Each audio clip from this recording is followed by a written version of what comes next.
So yesterday I did a video on the Mortal Kombat 2021 movie. Some deleted scenes that were not in the movie. They say that there's going to be more deleted scenes stuff that were not in the film at all. So I'm glad that Child Logic Labs, shout outs to you by the way for uploading the stuff to your channel. Yeah man, you are a lifesaver. So yeah, this is going to be about the costumes, and without further ado, here we go.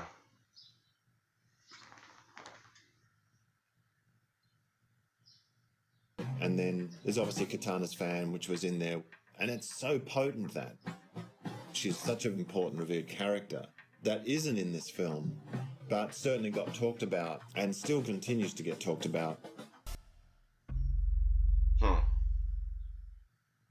One of the big challenges of adapting this to the screen was that I wanted to put all the characters in there. You know, there's 70 plus characters in this, but I made sure, and right from the beginning, that I wasn't going to overload it. I wanted to make sure that whatever characters that I was going to put in the story had real purpose.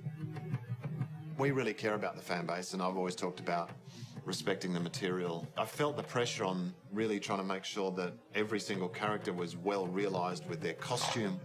Cappy Island, who's the costume designer, did the most incredible job on all the costumes. I mean, I just was pushing and pushing and pushing, and she was phenomenal. I read a lot of stuff, backstories about all the different characters. We use real textures, real fabrics, earthy, like leathers and cottons and metals, and nothing too shiny and new, nothing too sort of superhero-y. The origin of the suit, as you can see here in the fine detail, is the bracelet that my daughter made for me in the beginning of the film.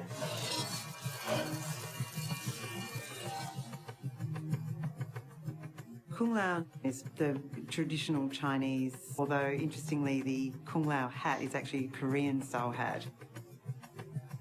He's got this like Chinese sort of tabard and this leather belt with jade on it, so there's lots of little Chinese references.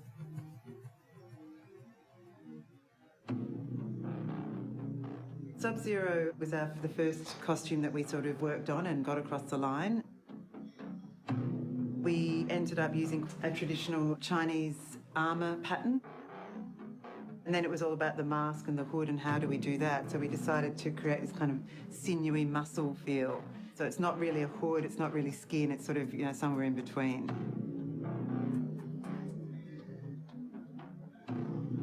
Scorpion sort of referencing a bit of a samurai vibe with the armour.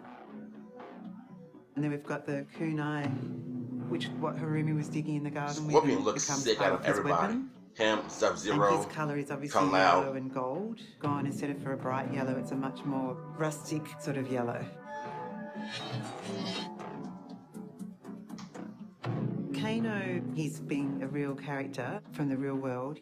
We decided to try and keep that sort of cross the big circle. Oh yeah, y'all did an excellent job, previous Mokato. incarnations by making this kind of snake. Jax, for us, was really all about pants and boots. He's got some sort of cool jeans, like designer jeans, but, you know, still with a bit of a military sort of vibe to them. Like Kano and like Sonya comes from a very military background. So Sonya, again, like Kano and Jax, and also her previous incarnations, has to be a Yeah, tough Sonya woman looked as really well. good. So she's basically a tank top and gloves, and she's just ready for action wherever she goes. She's got knife pouches and all sorts of stuff going on with her pants, lots of pockets. Again, military boots. So very in the same world as Jax and Kano, but has her own sort of style as well.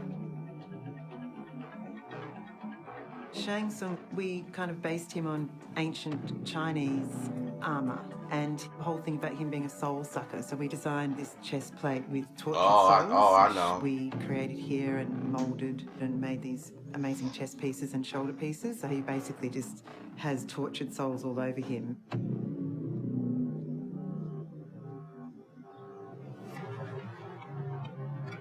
Oh yes, is Cabal. interesting because he is one of the only characters that's actually come from the real world, because he's an ex-policeman.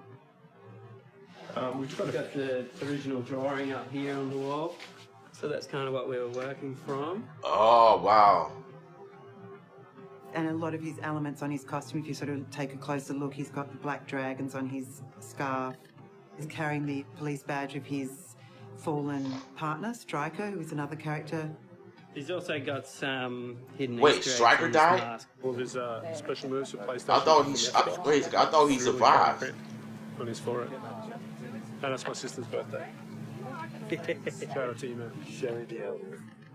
Yeah, he's got a lot of references to what he was like before he became what he is now. Cabal is my One of favorite his character in this final movie. scenes, he His gets designs totally is engulfed just in so flame. good.